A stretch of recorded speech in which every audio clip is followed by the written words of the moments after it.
Hey there, this is a quick video to show you how to create a Facebook page custom username, which is easy to remember and all those things. So I am doing it for one of my client custom concept homes. So what are we going to do?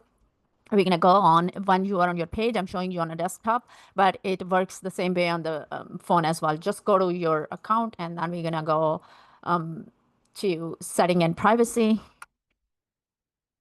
After that, setting again.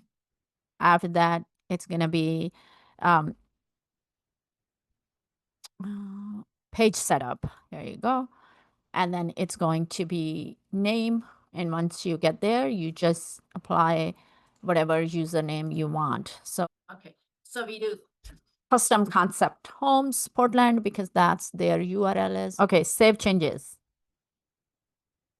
Now, once you go on your page, now you can see up here is a custom link.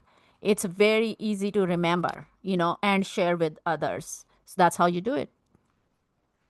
Hope it helps. And please like and subscribe if you think the video was helpful.